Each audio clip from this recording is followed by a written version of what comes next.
Dr. Zakir, we had Hamza from Malaysia asking about the splitting of the moon, and he wanted us to send a mission to the moon to find out.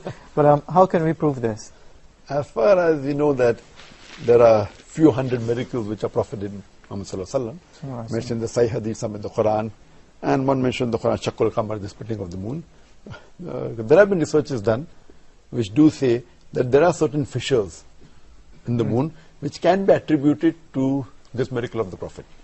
As far as I am concerned, what I believe, that all the earlier prophets that came, Musa alayhi salam, Isa alayhi salam, that time was the time of miracles, was the time of mu'jiza. Like Musa alayhi salam gave life to the dead.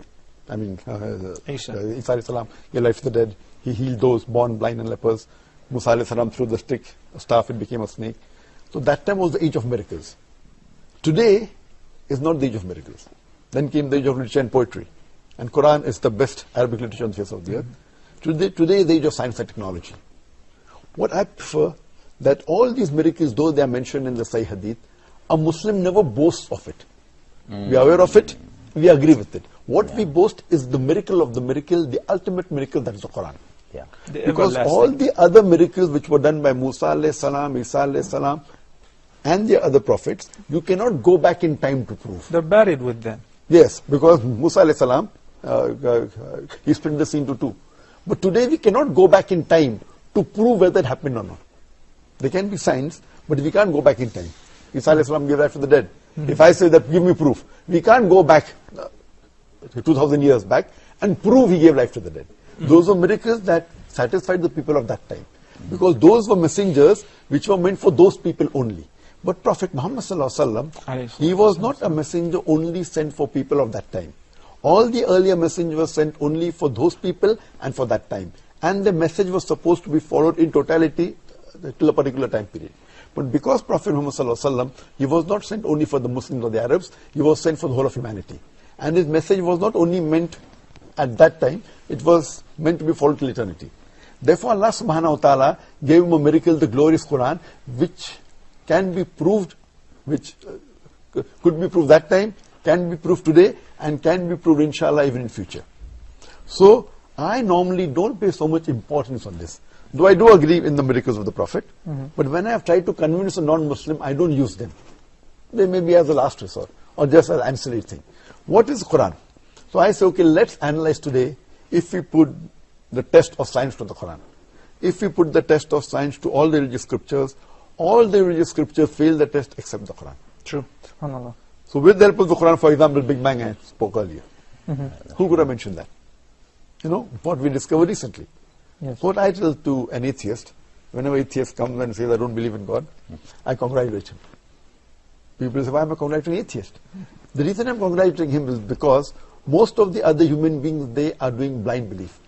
He is a Christian because father is a Christian. He is a Hindu because father is Hindu. Many Muslims are Muslim because father is a Muslim. Yes. Now this atheist is thinking, that, he may be coming from a religious background.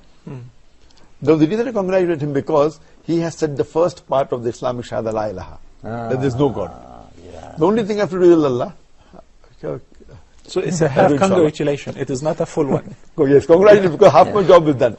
To the other non-Muslim who believes in a false God, first I'll have to prove to him the God he's worshipping is wrong, and then prove to him what to Allah subhanahu wa ta'ala. Yeah, half my job is done.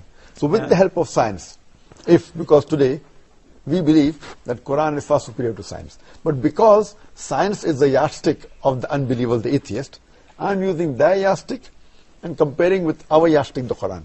And I prove that the Quran is far superior.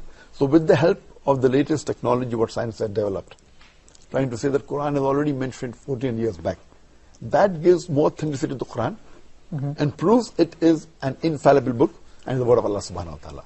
So using the scientific modern knowledge about Big Bang, about geology, about geography, so I've written a book.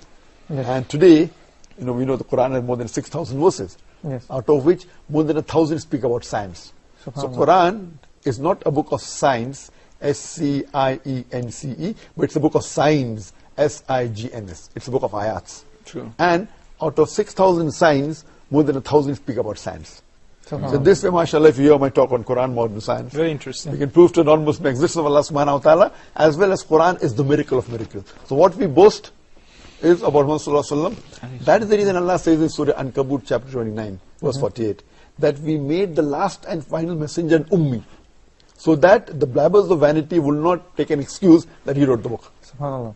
Though even the most intelligent man cannot write the book. And ummi means? Unlettered. Unlettered. Unlettered. Illiterate. Illiterate.